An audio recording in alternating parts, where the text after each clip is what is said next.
This is the master bedroom. And we were thinking about putting crown molding up here as well. Yeah, and I picked out this crown molding here, which is obviously larger and a bit more ornate than what I used in the library, and it's not made out of wood. Right, this is actually made out of foam. You've picked the Egg and Dart profile on here. They have a lot of different profiles. And what I like about this stuff, it's very stable. So it doesn't expand and contract, and the joints won't open over time. Is it going to be harder for me to work with it than the wood? No, it actually goes up just like wood, and it's not any harder. Let me get some tools, and we can get started. Great. All right, that looks good. Our carpet's all protected. Now, there's a few different ways that we can install this molding. We could nail it in place, but we have to worry about this molding getting dented, maybe from the nail gun or from a hammer, and then it would have a hole to fill. You can glue it in place, but then you have to worry about the excess glue spilling onto the ceiling or the wall. We'd have to clean that off. Well, we have a new system that the manufacturer sent us, and I've never used it before. It's actually a plastic clip. And the plastic clip will screw up against the ceiling and against the wall. And on the back of the molding, they supplied two little kerf cuts. So when the clip is on the wall, you actually push the molding into the clip, and it holds it to the wall. No nail holes to fill. So let's get the brackets in place. The manufacturer recommends the clips be spaced about 12 inches apart. So I've marked the wall in 12-inch increments. We can now screw the clips to the wall. All right, Charlotte, what I want you to do is take this clip and hold this part tight against the ceiling and this part tight against the wall and drive the screw into this hole right here. But try to keep the screw level. Don't go up or down with it. Okay. All right? So you get up there. We'll put the screw right on the end of the tip of the screw gun. There you go. Just feather the trigger. That's right. A little bit at a time.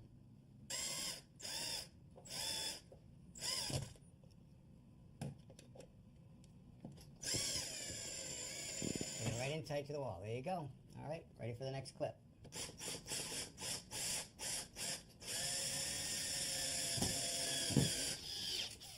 Now the reason I'm having you put the blue tape below the bracket is because it's a locator.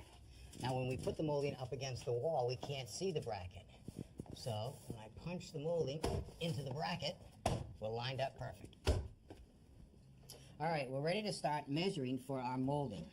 And what I want to do first is I want to start on this inside corner right here, and I want to find out if this corner is square. So I'm going to use this square right here, and I'm going to hold it against the wall. Now I can see that this inside corner is not 90 degrees. It's out of square. So what I'm going to use is another tool right here. This tool right here will automatically bisect the angle. Now I put it in the corner, open it up, tight to each wall, and then I tighten down on the clamp to lock it into position. Now I have the exact angle that I want to cut the crown molding, so let's take the stool to the saw. Now I take one leg of my dividing gauge and I hold it tight against the fence of the saw.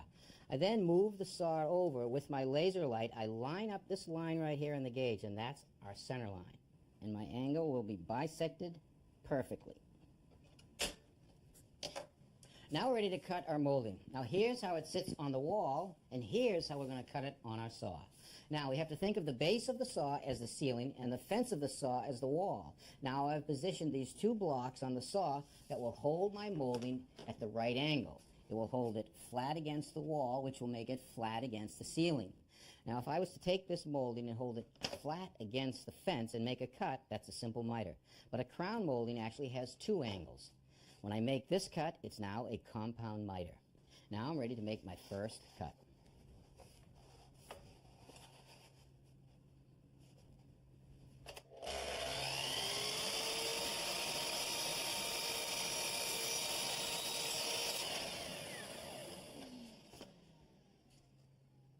Now I've already cut one angle for our molding. Now let's see what the other angle will be.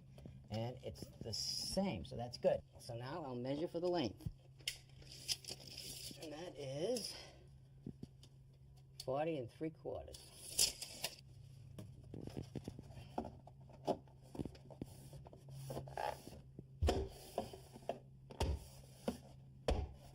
All right, now we're ready to make this cut right here. We've already cut one of the angles on our first piece of molding. With our saw still set at the same angle, we'll cut our second piece of molding. All right, let's see how it fits. All right, the miter is good. Now you also notice that we cut it so we'd have a mirror image of the Egg and Dart detail on each side of the miter. Now before we snap it in place, I want to run a thin bead of acrylic latex caulking right on that joint.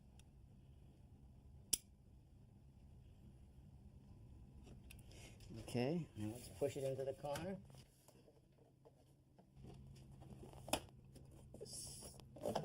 Snap in the first one. All right, now hit the molding right above the blue tape.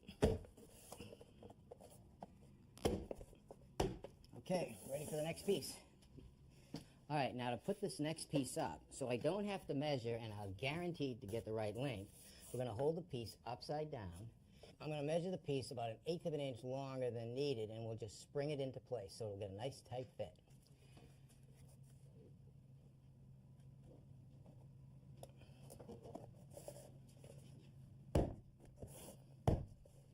Now the gap between the top of the molding and the wave in the ceiling right there, I could fill that with a little bit of caulking.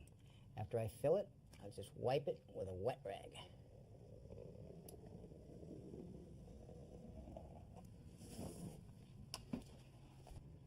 So the molding will fit around the register. I actually cut out the bottom of it right here. See how it fits.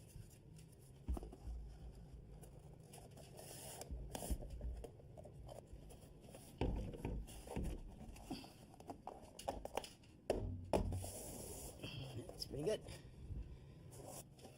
Now I want to mark the length for this outside corner. So I've snapped this piece into position. I take my pencil, hold it on this wall here, and mark the underside of the piece. That's my length. Now I'll cut the piece.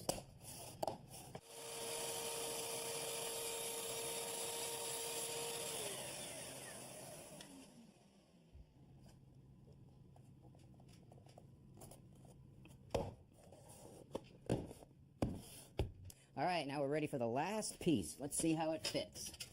I want to get it tight into the corner. Now I want to line up the outside corner. And it's important that it lines up, it's tight, and the pattern matches. All right, that looks good. The egg and dart pattern matches perfectly on each side. Now I'm going to give you a little secret on why I started right here in this part of the room. This is the only part of the room where we could not match the egg and dart pattern. And we'll never notice it. Not in this corner. Well, guys, what do you think? That's it? It's phenomenal, Tom. It really dresses up the room. You've really done an amazing job. Well, it makes a big difference. I'm glad I